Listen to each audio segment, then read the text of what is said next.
안녕하세요. 저는 40대 직장인 여성입니다. 속담 중에 사람 나고 돈 났지, 돈 나고 사람 났나 라는 속담이 있는데요. 이 속담은 아무리 돈이 중요해도 사람보다 중요할 순 없다는 뜻입니다. 사실 요즘은 뭐든지 돈이 제일이라는 사람들이 정말 많아졌는데요. 물론 돈이 사는데 중요한 부분이지만 그게 전부가 되어선 안 되는 것 같습니다. 돈이 삶의 최우선이 되어선 안 된다는 뜻인데요. 이 속담을 우연히 책에서 보고선 돈으로 인해 인생이 한순간에 바뀌어버린 사람이 딱 생각나더라고요. 그 얘기를 한번 해볼까 합니다. 제 본가는 경상도 포항이에요. 늘 부지런하고 성실한 부모님 밑에서 자랐습니다. 엄만 작은 가게를 하셨고 아빤 회사를 다니셨죠. 두 분이서 정말 열심히 생활하셨습니다. 특히나 엄만 경제관념이 정말 확실하시고 절약하는 습관이 있으신 분이셨죠. 그런 엄마가 아끼지 않았던 게 있는데 바로 자식에게 해주는 거였어요. 당신이 쓰시는 화장품이나 옷, 이런 건 정말 몇 년에 한 번씩 살 정도로 아끼시지만 자식들에게 들어가는 돈은 한 푼도 아끼지 않으셨습니다. 그때가 90년대라 컴퓨터가 지금처럼 집마다 있었던 때는 아니었는데 한번 스쳐 지나가듯이 제가 한 말을 듣고서 엄마가 저에게 깜짝 선물을 해줬던 적도 있답니다. 그건 바로 컴퓨터였어요. 집에 가보니 제 방에 떡하니 컴퓨터가 놓여 있었어요. 엄마, 이거 뭐야? 엄마가 컴퓨터 사왔어? 와, 어떻게 이렇게. 엄마 고마워. 엄마 최고. 아이고, 집 무너지겠다. 네가 하도 컴퓨터 노래 불러가지고 엄마가 하나 사왔어. 이거 엄마가 진짜 큰 결심하고 사주는 거니까 잘 써. 공부도 열심히 해야 한다. 엄마, 나 진짜 열심히 공부할게. 엄마 고마워. 정말 최고. 네가 이렇게 좋아하는 거 보니까 엄마도 너무 좋다. 이래서 자식 이기는 부모 없다더니만 딱 내가 그 꼴이네. 엄마, 아빤 항상 저와 남동생을 먼저 생각해 주셨습니다. 엄만 일을 하시면서도 저희 아침밥을 항상 챙겨주셨고, 아빤 주말에 하루 쉬는 날에도 어떻게 해서든 자식들을 위해 시간을 보내려고 노력하셨어요. 그 덕분에 전 가족이라는 게 이런 거구나 하는 깊은 사랑을 느끼며 잘 자랄 수 있었어요. 항상 호탕하고 시원시원했던 엄만 남들에게 베푸는 것도 정말 좋아하셨어요.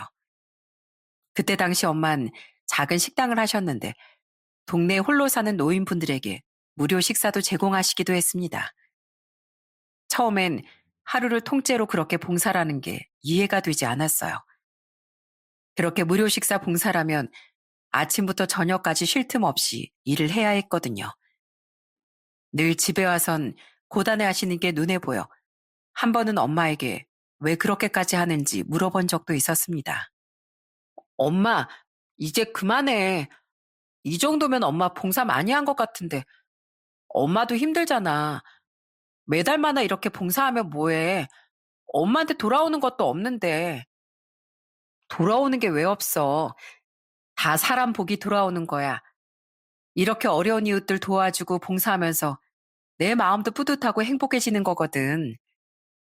엄마, 아무리 그래도 엄마가 내내 고생하면서 번 돈도 다 어려운 사람들 도와주고 힘들지 않아? 석희야, 사람 위에 사람 없고 사람 아래 사람 없어. 모두가 다 똑같은 사람이야. 위아래가 없는 거거든. 이렇게 힘들 때 도와주면 나중에 우리가 힘들 때도 도움을 받을 수 있는 거야. 알았지? 늘 너도 이런 거 잊지 말고 살아야 한다. 엄만 항상 어려운 이웃을 도우며 살아야 한다고 가르치셨습니다. 그 가르침 덕분인지 저 역시 사람은 모두가 다 평등하다는 생각을 갖고 자랐어요.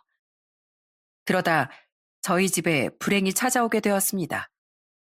바로 아빠가 지인에게 투자 사기를 당했던 거예요. 그때 당시 구조조정으로 퇴직을 하게 되었던 아빤 지인의 꾀임에 속아 퇴직금을 모두 투자를 했다더라고요. 근데 그게 다 사기였던 거였습니다. 그때 정말 엄마가 크게 절망을 하셨어요. 저녁이면 엄마 아빠가 다투는 소리가 종종 들렸습니다. 당신, 당신 어떻게 그 돈을 다 투자할 수가 있어? 그 돈, 당신 평생 그 회사에서 몸 바쳐서 일한 대가야. 그걸 어떻게 홀라당 다 투자했냐고. 나한테 말 한마디도 없이. 이제 어쩔 거야. 석희 대학도 가야 하고, 석준이 학원비며 좀 있으면 입시 준비도 해야 되는데. 여보, 미안해. 정말 미안해. 나도 이럴 줄은 전혀 몰랐어. 걔가 분명 자기만 믿으면 된다고 하길래 그래서 그런 거야. 정말 미안해. 지금 미안하다는 말이 나와? 애초에 나랑 상의를 했으면 이런 일이 있었겠어? 나랑 조금이라도 얘기를 했었어야지. 됐어. 난 모르겠으니까 당신이 알아서 해결해. 한동안 엄만 아빠 얘기도 하지 않으셨습니다. 사실 엄마만큼이나 아빠도 남들을 참 많이 생각하는 사람이셨어요.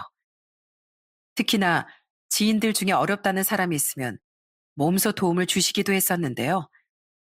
그러다 보니 아빠에게 돈을 빌리고 잠수 탄 지인도 있었고 받지 못한 돈도 많았습니다. 그럼에도 엄만 아빠가 인정이 많아서 그렇다며 다 받아들이고 넘어갔었거든요. 그런데 퇴직금마저 지인에게 속아 다 날려버렸다고 하니 엄만 더 이상 참을 수 없다고 생각하셨던 것 같아요. 엄만 그 사실을 알고서 몸져 누웠고 아빤 가족들 볼 면목이 없어 지방으로 건설 현장에 뛰어드셨어요. 그때가 제가 입시를 앞두고 있던 시점이었는데 엄마가 한 달 정도 고민을 하다가 아빠를 지방에서 데리고 오셨습니다. 그러더니 저와 동생을 불러놓고 얘기를 하셨죠. 앞으로 엄마랑 아빠가 식당을 같이 할 거야. 그러니까 니들 그렇게 알아. 니들도 알겠지만 이제 우리 집은 더 아끼면서 살아야 돼. 힘들겠지만 그래도 우린 가족이니까 다 같이 이겨내야지. 아빠가 멀리서 혼자 고생하는 것보다 낫지? 여보, 정말 미안해. 괜히 나 때문에 내가 당신한테 정말 할 말이 없다. 얘들아 미안하다. 아빠가 못나서 정말 미안하다.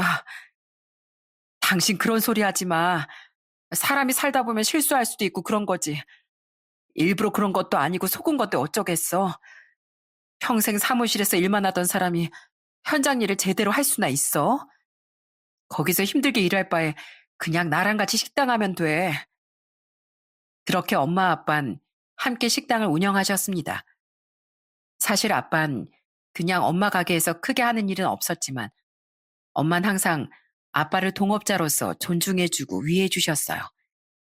그런 모습을 보면서 전 엄마가 정말 대단하다고 느꼈습니다. 비록 집은 넉넉하지 않았지만 저희 가족은 그렇게 똘똘 뭉치며 잘 지냈습니다. 그렇게 대학을 졸업하고 전 백화점에서 화장품을 판매하는 직원으로 일을 했어요.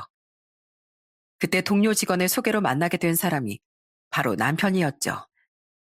남편은 정말 검소하고 깔끔한 성격이었어요.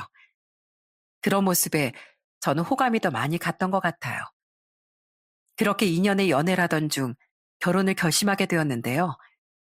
사실 그동안 연애를 하면서 남편이 하는 말만 들어보면 크게 특별할 거 없었던 평범한 집안이란 생각을 했어요. 그런데 딱 처음 시댁에 갔던 날, 저는 정말 너무 놀랐습니다. 시댁집은 부자들만 산다는 곳 동네 비싼 아파트였거든요. 알고 보니 시부께서 골프 연습장을 운영하시며 수입이 꽤 되신다고 하더라고요. 그래서 처음 인사 갔을 때 자신감도 많이 떨어지고 걱정도 많았는데 시부모님께선 생각보다 절 너무나 반겨주셨어요. 결혼 허락도 반대 한 번 없이 바로 허락을 해주셨답니다. 그렇게 저희는 결혼을 하게 되었어요. 남편은 특히나 저희 친정에서 보내주는 과메기를 정말 좋아했습니다. 엄마가 매해 철마다 보내주곤 했는데 그때마다 남편은 결혼을 정말 잘한 것 같다고 난리였어요. 여보, 장모님이 보내준 과메기 도착했지? 나 장모님이 이거 보내주셨다고 해서 얼마나 기대했는지 몰라. 이것만 보고 나 오늘 하루 종일 버텼다니까? 진짜 장모님 최고. 아, 어딨어? 내가 얼른 세팅할게. 참, 당신도 진짜 과메기 진짜 좋아한다. 작년에도 당신 엄청 잘 먹었잖아. 이번엔 시댁에도 엄마가 좀 보내셨대. 어머님이 아까 전화 오셔가지고 주말에 같이 먹자고 하셨어. 와, 진짜? 나 진짜 결혼 잘한 것 같아. 어떻게 이렇게 매번 맛있는 걸 보내주시지? 당신이랑 결혼하길 너무너무 잘했다. 완전 행운이잖아. 너무나 좋아하는 남편의 모습을 보면서 정말 뿌듯하기도 하고 기뻤습니다. 남편은 이런 소소한 행복을 잘 아는 사람이었어요. 연초엔 항상 포항 호미곶에 가서 해돋이를 보기도 했습니다.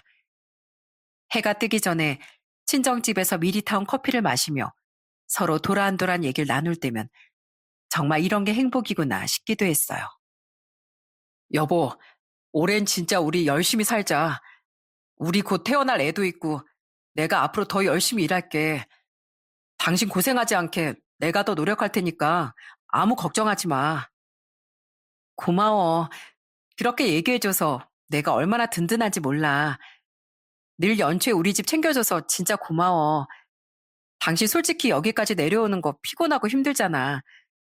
그래도 엄마 아빠 본다고 포항까지 와주니 내가 진짜 고마워. 고맙긴. 당신도 우리 집에 잘하는데 당연한 거지. 난 여기 오면 볼 것도 많고 맛있는 것도 많아서 정말 좋아. 남편은 참 순한 사람이었습니다. 친정에 갈 때면 항상 포항 근처 관광지에 들려서 같이 사진도 찍고 행복하게 데이트를 할 때가 많았어요. 그렇게 행복하게 결혼 생활하면서 저희는 결혼 1년 차에 첫째 아들을 낳고 그 이듬해 둘째 아들을 낳았습니다. 출산을 하고선 시댁에서 정말 큰 선물도 해주셨는데요. 바로 저에게 큰 차를 사주신 거였죠. 그때 전 진짜 너무 깜짝 놀랐어요. 에미야, 이거 앞으로 네 차다. 애들 둘을 데리고 다니려면 차가 좀 커야지. 우리 손주들이랑 에미 너 안전하게 잘 타고 다니라고 선물 주는 거니까 부담스러워하지 말고 바꿔라. 아버님, 어머님, 저 진짜 이거 받아도 돼요? 정말 감사해요. 제가 한 것도 없는데. 한 게 없기는 무슨. 우리 귀한 손주들 이렇게 둘씩이나 낳아주고 우리 아들 잘 보필해주고 그것만으로도 충분하지. 우리가 해줄 거라곤 이런 거밖에 없으니까 잘 받아서 잘 쓰면 되는 거야. 사돈 댁 갈 때도 이렇게 큰 차 타고 다녀야 좋지 않겠어? 감사합니다. 저 진짜 잘 타고 다닐게요. 애들 안전하게 잘 데리고 다닐게요. 시부모님도 늘 절 생각하고 배려해 주시면서 정말 제게 잘해주려고 노력하셨습니다. 시집살이 한 번 없이 절 아껴주시고 귀하게 여겨주셨어요. 그러다 보니 저도 결혼하고서 마음도 편안하고 행복했습니다. 이대로 계속 행복하게 잘 지낼 거라 생각했어요. 그런데 저희 집에 큰일이 생기고 말았습니다. 그때가 저희가 결혼하고서 7년째 되던 해였어요. 시부가 뇌경색으로 갑자기 쓰러지셨다는 소식이 들려왔습니다. 저는 너무나 깜짝 놀랐어요. 평소에 골프도 치시고 건강에 신경을 많이 쓰셨던 시부셨고 운동도 많이 하셨는데 뇌경색이라니 너무나 놀랄 수밖에 없었죠. 그렇게 전 소식을 듣고 급하게 병원으로 향했습니다. 병원에 가보니 이미 심호한 남편이 도착해 있더라고요. 다행히 쓰러질 때 같이 있었던 직원들이 빠르게 조치한 끝에 바로 내 CT를 찍고 혈전 용해제를 투여할 수 있었어요. 그래서 치료를 받고서도 마비 증상이나 이런 큰 문제는 생기지 않았어요. 그렇지만 연세도 있으시고 무리한 활동은 피해야 하는 상황이었죠. 그래서 그런지 원래는 시부는 쉬는 날에도 항상 연습장에 나가서 정리하고 관리도 하셨었는데 퇴원을 하시고서도 한동안 일을 하시지 않더라고요. 그러다 어느 날 시부가 저희를 불러 얘기를 하셨습니다. 가만 보니까 내가 이젠 일을 하기가 좀 무리인 것 같구나. 병원에서도 더 이상 스트레스 받거나 무리하면 안 된다고 하고 그래서 우리가 이사를 가려고 해. 조용한 곳에서 남은 여생 편하게 살려고 한다. 네? 아버지, 그럼 연습장은 어떻게 하시려고요? 그냥 직원들한테 맡기고 가시려고요? 아니, 팔아야지. 내가 가서 관리하기도 힘든데, 아유, 어떻게 그걸 그냥 두니? 어쩔 수 없지 뭐. 애정을 갖고 잘 운영했던 건데, 좋은 사람 있으면 팔고 가야지. 시부의 깜짝 발언으로 저희는 정말 많이 놀랐습니다. 워낙 시부가 애정을 갖고 운영을 하시던 곳이었기 때문이었어요. 쉬는 날까지 반납해서 열정을 다하실 정도로 아끼던 곳인데, 그래도 건강에 적신호가 켜졌으니 더 이상 신경 쓰여 운영을 하기엔 무리였다고 생각하셨던 모양이었어요.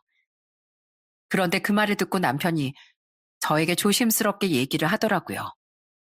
여보, 내가 생각을 해보니까 우리 아버지 골프 연습장 처분하는 것보다 내가 받아서 운영하는 게 낫지 않을까? 그래도 지금 자리도 잘 잡혀있는 멀쩡한 곳인데 남한테 팔기엔 아깝잖아. 그러긴 하지만 당신 골프에 관심도 별로 없었고 나중에 받을 생각도 없었다며. 근데 갑자기 왜 그걸 하겠다는 거야? 그냥 아버지도 지금까지 골프 연습장 애정 두면서 잘 운영하셨는데 아쉬워하시는 것 같아서 그렇지 뭐. 우리도 애가 둘이니까 아무래도 직장 다니면서 돈 버는 것보단 그게 나을 수도 있을 것 같기도 하고 말이야.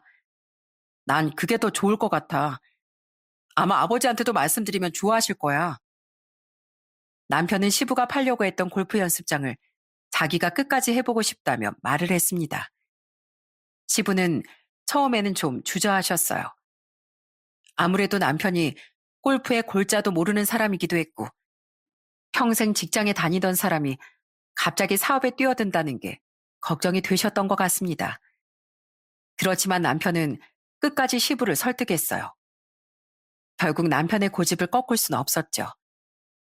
그렇게 시부모님은 시골로 내려가시게 되었고 남편은 시부의 골프 연습장을 이어받아 운영을 하게 됐습니다. 워낙 그 전에도 잘 운영되던 골프 연습장이었기 때문에 남편이 받는다고 해서 크게 문제가 될 부분은 없었어요.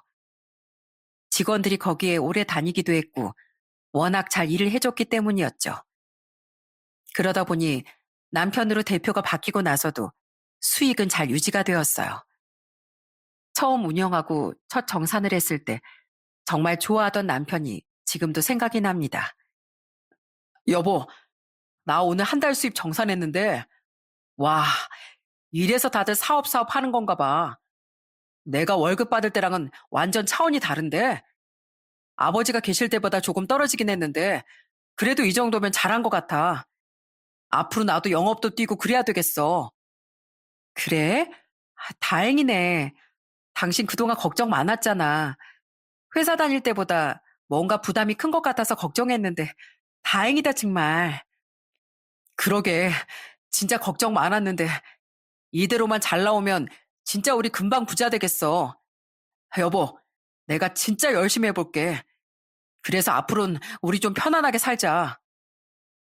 그날 남편은 정말 기뻐하더라고요. 정말 처음엔 걱정이 참 많았거든요.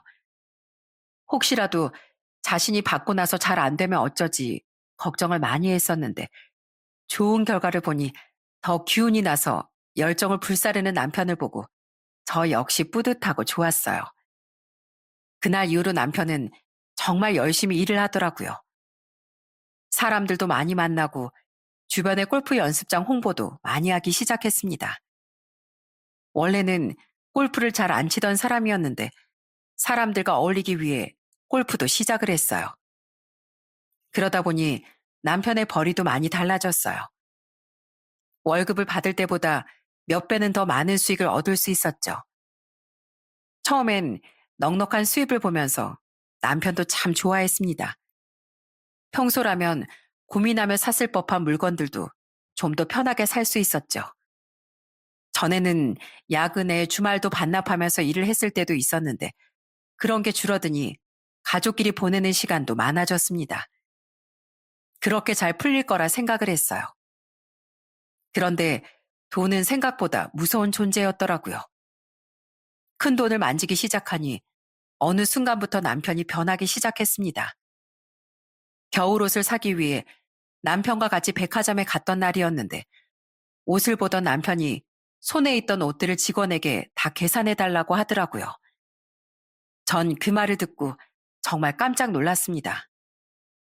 여보, 저걸 다 사려고? 마음에 드는 것만 사지 왜? 다 마음에 들었어? 그럼 한번 입어라도 보지.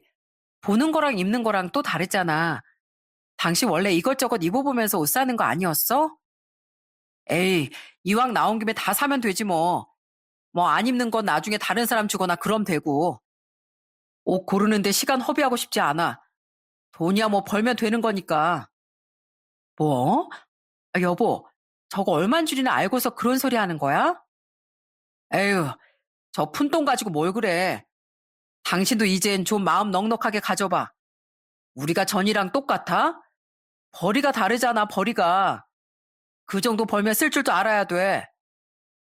남편은 갑자기 씀씀이가 커지기 시작했습니다. 처음엔 옷이나 신발 이런 걸 고민 없이 사는 걸로 시작을 했어요. 그러더니 점점 돈을 아낌없이 쓰더라고요. 그동안 정말 검소하고 아끼던 남편은 온데간데 없이 사라지고 필요한 건 주저없이 마음껏 사는 사람이 되어 있었어요. 이것뿐만이 아니었습니다. 어느 순간부턴 마치 돈이 사람의 급을 만드는 것처럼 행동을 했어요. 하루는 남편이 씩씩대면서 집에 온 적이 있었어요. 제가 이유를 물어봤더니 남편은 깜짝 놀랄 소리를 하더라고요. 당신 무슨 일 있어? 왜 이렇게 화가 나서 왔어? 왜? 무슨 안 좋은 일이라도 있었던 거야? 아, 그때 내가 말했지? 왜 아르바이트생으로 온 직원 있잖아. 그때 뭐 일도 제대로 안 하고 그래서 내가 그냥 가라고 했더네. 아, 걔가 글쎄 노동청에 신고를 했다잖아. 뭐? 그게 무슨 소리야? 신고라니. 아니, 그 알바생이 왜 노동청에 신고를 하는데? 아유, 몰라. 알바비가 적게 들어왔다느니 계약한 내용이랑 다르다고 신고를 했어. 난 분명 제대로 줬는데 말이야. 참, 그래서 내가 얘기해보자고 여기 오라고 했어. 회사를 운영하면서 남편은 직원 관리 때문에 많이 골머리를 앓았습니다. 남편 말론 말도 안 하고 안 나오거나 아니면 시킨 일을 제대로 안 하는 직원들이 많다고 했어요. 사실 그땐 연습장 운영에 제가 관여한 게 아니다 보니 정확한 사실은 몰랐거든요. 그런데 나중에 알고 보니 남편 말이 다 사실은 아니더라고요. 그날도 남편이 일을 못해 자른 직원이 노동청에 신고를 하면서 문제가 됐던 거였어요. 그래서 얘기를 해보자고 불렀다더라고요. 전 그 얘기를 듣고 직원을 만날 때 같이 가봐야 되겠다는 생각이 들었습니다. 남편 말론 진짜 이상한 직원이라고 했는데 얼마나 이상한 직원이길래 그런가 싶어서 가보려고 했어요. 그렇게 얼마 지나지 않아 그 직원이 남편을 찾아왔더라고요. 그런데 남편의 태도가 정말 경악스러웠어요. 사장님, 아무리 그래도 정산은 제대로 해주셔야죠. 일 그만두는 것도 당일에 통보하시더니 월급도 한 달 지나서 주시겠다고 하고 결국 안 주셨잖아요. 뭐? 내가 너 일 제대로 했으면 돈을 안 줬겠냐? 참 어린 게 돈만 들어가지고. 제가 그런 얘기 들어야 할 이유 없고요. 안 주신 한 달치 월급 주세요. 참, 야, 너 노동청에 신고만 하면 다 되는 줄 알아? 내가 너 사회에서 매장시키러 가다가 참은 거야. 애가 돈 무서운 줄 모르고 날뛰는 거 가만 안 들여가다가 불쌍해서 봐줬다. 자, 너 돈 좋아하지? 내가 넉넉히 넣었으니까 어디 한번 가져가. 남편은 그러더니 그 직원을 향해서 돈이 든 봉투를 그냥 던져버리더군요. 봉투에서 삐져나온 돈들이 바닥으로 흩뿌려지자 직원이 그걸 주우려고 하니 남편은 거기다 대고 비웃기 시작했습니다. 전 그 모습을 보면서 정말 내가 아는 남편이 맞는지 싶었어요. 아무리 직원이 마음에 들지 않아도 그렇지 어떻게 저렇게까지 할 수 있는지 너무 화가 났습니다. 그래서 전 남편에게 화를 냈어요. 당신 지금 이게 뭐 하는 짓이야?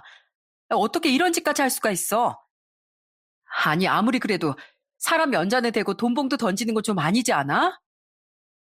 아이, 뭘 그런 걸 가지고 그래. 당신은 무조건 내 편 들어줘야 되는 거 아니야? 일을 개판으로 해서 마음에도 안 드는데. 그래서 월급을 안 준 거지, 내가. 일을 제대로 했으면 내가 그랬겠어? 아, 우리나라 법이 도대체 왜 이런지 모르겠네. 어떻게 돼가지고 저런 것들 편을 드는 건지 원. 뭐? 지금 그게 말이야? 일을 못하더라도 월급은 줘야지. 그럼 당신 월급을 안 줘서 그랬던 거야? 이게 지금 뭐 하는 거야? 당장 사과해. 당신까지 왜 그래? 아, 내가 뭘 잘못했다고? 제가 먼저 날 무시해서 그런 거야. 일도 못하는 사람이 무슨 돈을 받아가? 가게 해나 끼치지 않은 게 다행인 거지. 정 불쌍하면 당신이 같이 돈 주어주던가.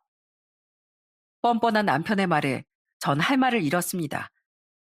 너무나 경악스러웠는데 그 직원은 남편의 그런 태도가 자연스럽다는 듯 아무런 반응을 보이지 않고 돈을 주워가더라고요.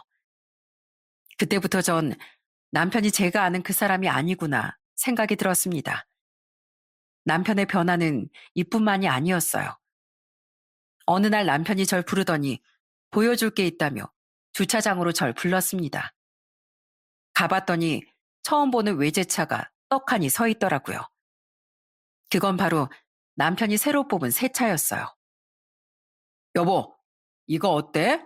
완전 멋있지? 내가 고민하다가 이걸로 골랐어.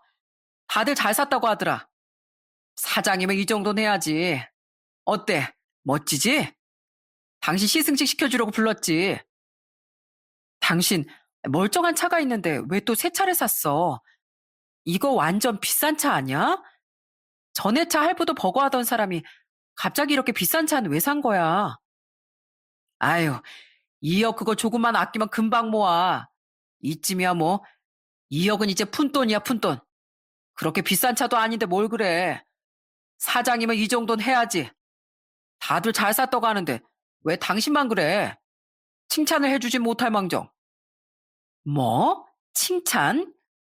아니, 어떻게 2억씩이나 되는 차를 샀다는 사람을 칭찬을 해? 당신 요즘 왜 그래? 전에 안 그랬잖아. 차도 이것저것 엄청 비교하고 샀으면서 갑자기 이렇게 비싼 차까지 사면 어떻게 하겠다고. 뭐 2억밖에 안 하는 걸 왜 그렇게 호들갑이야. 금방 갚아, 금방. 2억 그거 얼마 안 된다니까. 아유, 됐어.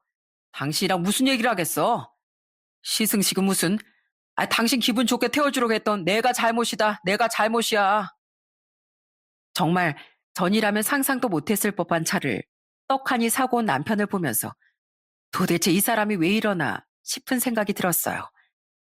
저는 옷 하나를 사도 몇 날 며칠을 고민하면서 겨우 샀던 사람인데 갑자기 직업이 바뀌었다고 이렇게 변하다니 너무나 답답하고 화도 났어요. 그러다 이대로는 도저히 안 되겠다는 생각이 들었던 결정적인 사건이 생기고 말았습니다. 그날은 지인들과 함께 만나 술 한 잔을 마시고 집으로 가는 길이었어요. 저와 남편 모두 술을 마셔서 대리운전을 부르게 되었는데 술이 거나하게 취한 남편은 갑자기 대리운전 기사님에게 막말을 퍼붓기 시작하더라고요. 아저씨, 운전 좀 제대로 좀 하세요. 빨간불이 다 서고 난리야. 그래가지고 언제 도착하려고요? 빨간 신호 그냥 건너가세요. 건너가시라고요. 그냥 가라니까. 사장님, 사람 없다고 그러면 안 됩니다. 신호는 꼭 지켜야 돼요. 내 차니까 어차피 벌금이 나와도 내가 물 거니까 그냥 가시라고요. 안 됩니다. 갑자기 사람이 튀어나오기라도 하면 위험할 수 있으니까 안 됩니다. 선생님, 대신 제가 안전하게 집까지 모셔다 드리겠습니다. 에이, 이놈의 영감탱이가 주인 말을 감히 거역해? 내가 이 차 주인이라고 그러잖아. 그럼 내가 당신 주인 아니야? 빨리 안 가? 안 가냐고? 그때 대리기사님은 60대이셨던 것 같은데 저희보다 한참 어르신께 그런 말을 한다는 게 너무 화가 났습니다. 어떻게 사람에게 그런 말까지 할 수 있는지 술에 취해 차 시트에 널브러져 있는 남편의 뒤통수를 한 대 때려주고 싶을 정도였어요. 남편의 말을 도저히 참을 수 없어 전 바로 한마디를 했습니다. 제발 좀 그만해. 도대체 진짜 왜 그러는 거야? 기사님, 정말 죄송합니다. 정말 너무 죄송해요. 내가 뭘 어쨌다고 그래? 돈 주고 티까지 줄 텐데 내 말을 들어야지 지금 누구 말을 들어? 당신은 가만히 있어. 어이, 얼른 가라니까. 어? 남편은 널브러진 채 발까지 아예 기사님 어깨에 올려 툭툭 차기 시작했습니다. 옆에서 계속 화를 내고 말려봤지만 남편은 말을 듣지 않았어요. 그렇게까지 하니 대리 기사님도 도저히 안 되겠다 싶으셨는지 운전대를 놓으셨습니다. 저 더 이상 운행 못합니다. 잠시만 기다려주세요. 경찰이 여기로 올 겁니다. 제가 경찰을 불렀거든요. 야, 네가 뭔데, 네가 뭔데 경찰을 불러? 당장 운전 안 해? 어? 그럼 손님이 운전하고 가실 건가요? 손님이 운전하시면 음주운전인 건 아시죠? 결국 얼마 뒤 경찰이 도착을 했고 기사님은 남편을 폭력으로 신고를 했습니다. 남편이 언어폭력을 하고 어깨를 발로 툭툭 찼던 것도 블랙박스에 모두 다 담겨 있었어요. 그렇게 경찰 조사까지 받아 벌금까지 내야 할 지경이 됐음에도 불구하고 남편은 반성은커녕 억울해하더라고요. 그 모습까지 보니 도저히 질려서 살 수가 없겠더라고요. 전 그렇게 남편과 이혼을 결심하게 되었습니다. 골프 연습장을 인수받은 지 불과 5년 만에 남편이 42살 때, 제가 40살 때 그렇게 이혼을 결심하게 됐어요. 남편에게 처음 이혼을 하자고 말했을 때가 생각이 나는데요. 정말 기가 막히게도 남편은 제 이혼 통보를 엄청 비웃었습니다. 야, 네가 이혼? 가라 가. 나 좋다는 여자들 이미 한 바가지라고. 우리나라에서 돈만 있으면 뭐든지 다 되는 거 몰라? 참, 별 거지 같은 게. 난 돈만 있으면 여자 한 명이고 두 명이고 양다리까지 걸칠 수 있는데 나야 좋지 뭐. 마음껏 편하게 여자 만날 수도 있고 말이야. 여자를 만나건 뭐하건 당신 마음대로 해. 재산 분할이나 똑바로 하고 애들 양육권도 나한테 줘. 애들이야 당신이 키워야지. 난 이제 새 인생 살 건데. 양육비? 걱정하지 마. 돈은 줄 테니까. 당신 같은 쭈구리 이제 더 이상 안 만나도 되니까 나야말로 땡큐지 땡큐. 감자같이 생겨가지고선 나 당신보다 훨씬 예쁜 여자 만날 거야. 끝까지 정신 못 차리고 허세나 부리는 남편을 보면서 어처구니가 없어 말문이 막힌다는 게 이런 거구나 싶더라고요. 그렇게 전 이혼을 하게 되었어요. 재산도 분할하고 양육권을 가지고 오는 조건으로 헤어졌습니다. 시댁에서도 저희의 이혼 소식을 듣고선 너무나 마음 아파하셨죠. 남편이 변했다는 걸 시댁에서도 잘 알고 있었기 때문에 절 잡으실 수 없으셨던 것 같더라고요. 저에게 끝까지 미안하다는 말만 하실 뿐이었어요. 아이고, 미안하다, 애미야. 우리가 애를 잘못 키웠다. 사업 물려받겠다고 했을 때 그러지 말라고 단호하게 얘기할 것을 그냥 다른 사람한테 넘길 걸 왜 저 못난 놈이 받아선. 아이고, 미안하다, 미안해. 저 못난 놈이 왜 저렇게 행동하는지, 남한테 왜 저렇게 피해 주는지 모르겠구나. 정말 미안하다, 아가. 그리고 친정에서도 제 이혼 소식을 듣자마자 정말 안타까워하셨습니다. 사실 그 전까진 너무나 성실하고 검소하고 착했던 남편이었기 때문에 왜 이토록 사람이 변했는지 아쉽고 안타까워하실 뿐이었어요. 왜 이렇게 사람이 변했는지 모르겠다, 정말. 사람이 돈을 크게 만지면 변한다고 하더니만 딱 그 짝이네. 그러게, 나도 우리 남편 이렇게 변할 줄은 몰랐어, 엄마. 전엔 포항 오는 것도 그렇게 좋아하고 과메기도 잘 먹더니 언젠가부터 보지도 않을 때 알아봤어야 하는 건데. 아휴, 그러게나 말이다. 옛말 틀린 거 하나 없다. 돈이 사람을 잡아먹는 거야. 그래도 잘했다, 우리 딸. 이렇게 변한 사람 다시 되돌아오기 힘들어. 이제라도 냉정하게 끝내는 게 잘한 거지 뭐. 잘했다, 우리 딸. 앞으로 내 애들만 보고 잘 살면 돼. 그렇게 헤어지고 나서 전 애들을 데리고 집을 구해 나오게 되었습니다. 다니던 백화점도 그만두고 집 근처로 다른 직장을 구해 다니게 되었어요. 이혼하고 이사도 하고 직장도 새로 구하다 보니 정말 정신없이 시간이 흐르더군요. 그 정신없는 와중에도 제일 걱정이 되었던 게 있다면 바로 저희 애들이었습니다. 아무래도 갑작스런 아빠의 부재가 애들에게 상처가 되진 않을까 내심 걱정이 많았어요. 그래서 하루는 아빠에 대해 애들에게 물어보게 되었습니다. 얘들아, 너희 아빠 안 보고 싶어? 여기 이사 오고 한 번도 못 봤잖아. 엄마가 아빠한테라도 연락해 볼까? 엄마, 나 실은 아빠 안 보고 싶어. 아빠 무서워. 맨날 우리한테 돈만 주고 알아서 놀라고 하잖아. 나 아빠랑 놀이동산도 가보고 싶고 축구도 하고 싶고 그런데 아빠는 우리랑 놀아주지도 않잖아. 엄마, 아빠는 우리보다 돈이 더 중요한가 봐. 맨날 돈만 찾잖아. 아니야, 그런 거 아니야. 그래도 이 엄마가 있잖아. 그럼 엄마랑 놀이동산 가자. 엄마 쉬는 날에 같이 가는 거야. 우와, 진짜? 와, 엄마 최고! 그렇게 애들과 전 새로운 생활에 적응을 하고 있었습니다. 그 와중에도 남편은 애들을 찾지도 않고 연락도 잘 하지 않더라고요. 면접 교섭을 해야 했지만 늘 바쁘다며 일정을 미루기만 했습니다. 그러다 보니 저희 애들도 아빠를 잘 찾지 않더라고요. 가끔씩 아빠를 만나러 갔다 올 때면 하룻밤은커녕 몇 시간 만에 집에 오곤 했습니다. 그때마다 손에는 돈을 항상 쥐어들고 왔는데 애들은 그 돈을 받고서도 좋아하지 않았어요. 그토록 기다리던 아빠와의 만남을 아빤 돈으로 때우고 있었으니까요. 전 남편에게 정말 무수히도 말을 했지만 전 남편은 이제 남이니 상관하지 말라며 제 말을 무시하기만 했어요. 그러다 평소에도 위험을 앓고 있었던 제가 언제부턴가 속이 계속 쓰리고 아프더라고요.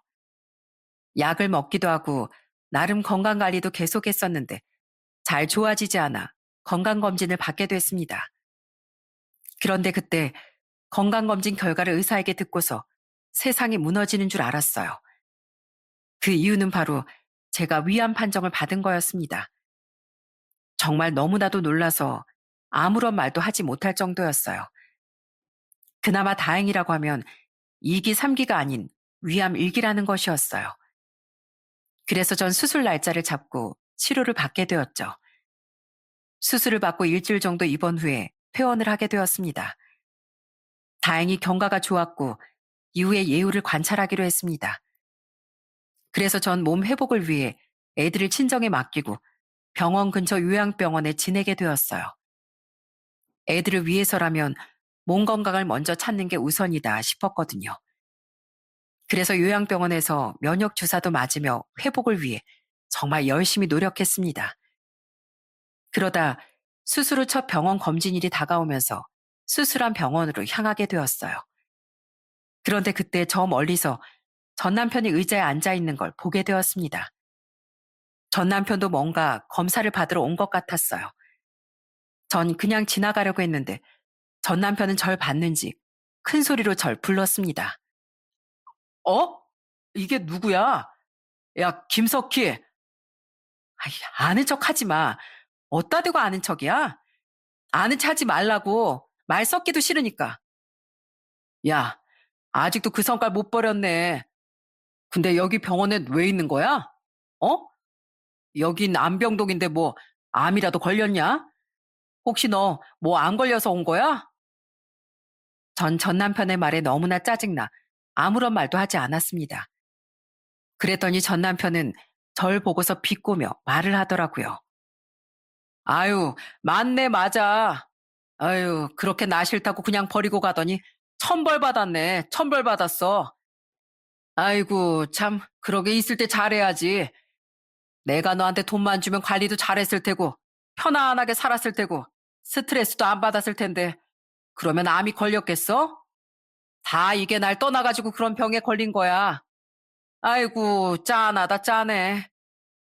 야, 내가 암에 걸렸든 안 걸렸든 너랑 상관없는 일이고, 여전히 너 말하는 꼬라지 보니까 나이가 내일 모레 50인데 아직도 그렇게 철없고 한심하니? 참, 내가 인생 살면서 제일 후회되는 게 바로 너랑 결혼한 거야. 어? 다신 너랑 마주치고 싶지 않으니까 그냥 좀 꺼져 줄래? 알았다, 알았어. 아이고, 꼴에 또 자존심이 있어가지고. 알았다. 그때 마침 전 남편의 이름을 부르니 남편은 진료실로 들어가 버렸습니다. 여전히 허세 많고 사람 무시하는 전 남편을 보면서 어떻게 여기서 딱 만났는지 기분이 확 나빠지더라고요. 저는 진료를 받기 위해 의자에 앉아 있었는데 몇 분 후에 진료실에 들어갔던 전 남편이 나왔습니다. 그런데 그 표정을 보고서 전 너무나 놀랐어요. 그렇게 비웃으면서 들어갔던 전 남편이 그와는 정반대로 울상을 짓고 있었거든요. 그러면서 절 보지도 않고 그냥 지나쳐 나가버렸습니다. 나와선 당연히 저한테 시비를 걸 거라고 생각을 했는데 그렇게 지나가는 걸 보고 무슨 일인가 싶더라고요. 그때까지만 하더라도 전 남편이 왜 저러는 줄 전혀 모르고 있었죠. 그러다가 나중에서야 진실을 알게 되었어요. 전 잘 치료도 받고 집으로 돌아갈 수 있었습니다. 그날 이후 2주가 더 지났을 때쯤 큰아들이 저에게 조심스럽게 말을 하더라고요. 엄마, 아빠한테 전화가 왔는데 아빠 있잖아. 지금 병원이라는데? 아빠 방광암이래. 3기라던데? 뭐? 아들, 넌 어떻게 알았어? 아빠가 아까 좀 전에 울면서 전화해서 말했어. 보고 싶다고. 그래서 아빠가 아직도 아빠 밉냐면서 병원에 입원했는데 와줄 수 있냐고 물어봐서 일단 대답은 안 했어. 방광암이라나? 그래서 엄마한테 물어보고 가려고. 전 그때서야 왜 남편이 울상을 하면서 진료실에서 나왔는지 알게 됐습니다. 그건 바로 방광암 3기 판정을 받았기 때문이었어요. 저도 잘 모르니 검색을 해보니까 5년 생존율이 딱 50% 조금 넘더라고요. 그 선고를 받고서 울상이 되었던 거였습니다. 큰아들은 그때 13살이었는데 아빠의 암 소식을 덤덤하게 전하는 걸 보니 저도 마음이 참 아팠어요. 귀중하고 소중한 아빠였다면 그 소식을 듣고 엉엉 울며 슬퍼했겠지만 오히려 병원을 가야 하나 말아야 하나 고민을 하고 있다는 게 너무 마음이 아프고 슬펐습니다. 오죽 아빠가 자식들에게 애정을 주지 않았으면 본인이 아프다고 전화를 했는데도 자식들이 저런 반응을 보였겠어요. 이게 다 전 남편이 만든 결과라는 생각이 들더군요. 엄마, 어떻게 하지? 나 병원에 가봐야 하나? 아들이 가고 싶으면 가. 엄만 우리 아들 의견 존중해. 근데 그래도 아빠니까 아프시다니까 한 번은 가봐야 되지 않겠어? 마음 같아선 괘씸한 마음에 애들을 설득하지도 않았겠지만 그래도 애들에겐 아빠이기에 병원에 가보는 게 좋겠다는 생각이 들었습니다. 아무리 미운 전 남편이어도 자식들에겐 그래도 하나밖에 없는 아빠이니 외면할 수는 없었죠. 그렇게 전 애들을 데리고 병원 앞까지 데려다 주게 되었어요. 한참을 병원 앞에서 기다리고 있었는데 아들들이 나오더군요. 생각보다 표정이 편안해 보였습니다. 걱정했던 것과는 다르게 아빠 이런저런 얘기도 많이 나눈 듯 보였어요. 그동안 어떻게 지냈는지 그간에 못 나눈 얘기를 한 것 같더라고요. 큰아들은 저에게 조심스럽게 말을 꺼냈습니다. 엄마, 아빠가 엄마랑 이혼한 거 엄청 후회하고 있대. 그러면서 다 아빠 잘못이라고 너무 가족을 안 챙기고 맨날 밖을 싸돌아다니고 우리한테 사랑도 못 줘서 그래서 천벌받은 것 같다면서 그러던데 아빠가 우리 보자마자 계속 울었어. 그래? 그래서 우리 아들들은 무슨 생각이 들었는데? 그냥 우린 지금까지 다 지켜봤잖아. 그래서 역시 사람은 있을 때 잘해야 되나 보다 생각이 들었지 뭐. 아빠한테 그렇게 말 못했지만 솔직히 엄마 잘못한 거 하나도 없잖아. 엄만 우릴 위해서 희생하고 사랑해줬는데 아빤 우리한테 사랑도 제대로 안 주고 역시 그래서 있을 때 잘해야 된다고 생각이 들었어. 엄마도 지금 치료가 잘 됐지만 언제 다시 아플지도 모르고 그래서 나 엄마한테 잘하려고. 아, 우리 아들들 다 컸네, 다 컸어. 엄만 우리 두 아들들만 있으면 돼. 전 남편이 아들들 앞에서 울며 불며 후회를 한다며 하소연했다는 말을 듣고서 저 역시 있을 때나 잘하지 하는 생각이 들더라고요. 참 남편 복은 없어도 자식 복은 있는 것 같아요. 두 아들이 어찌나 착한지 제가 암치를 받고 나선 더 저를 챙겨줬답니다. 한 번은 제가 일이 끝나고 집에 왔는데 설거지며 청소까지 싹 다 되어 있더라고요. 알고 봤더니 큰아들이 제가 힘들어할까봐 다 해놓았던 거였어요. 우와, 아들, 이거 아들이 다 했어? 엄마가 끝나고 와서 해도 되는데 힘들었겠다. 고마워, 아들. 에이, 이 정도 내가 할 수 있지, 엄마. 엄마 몸도 힘든데 직장도 다녀야 되고 집에 와서 집안일도 하려고 하면 더 힘들잖아. 언제든지 나한테 시켜. 내가 다 해놓을게. 정말? 와, 우리 아들 엄마한테 이렇게 말해주는 것만으로도 고마워. 엄마가 너무너무 행복해서 눈물이 다 나네. 큰아들은 정말 효자가 따로 없었습니다. 아픈 절 걱정하면서 집안일도 싹 다 해놓고 동생도 살뜰하게 잘 돌봤거든요. 거기다가 둘째 아들은 또 어찌나 절 생각하는 마음이 깊은지 하루는 둘째 아들 일기장을 청소하다가 발견했는데 그걸 보고서 청소를 하다 말고 오열을 한 적도 있었어요.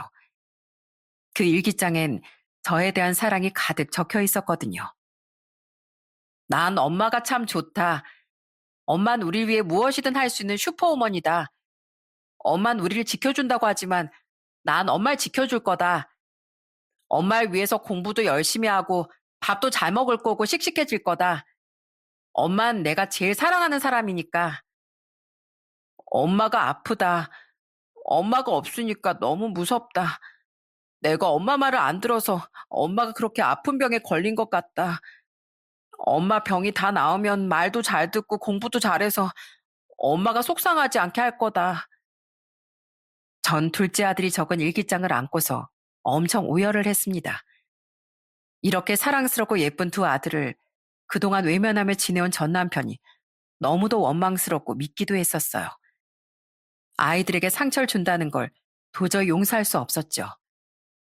그렇지만 역시나 사람이 큰일을 겪으면 바뀐다는 게 맞는 말인 것 같더라고요.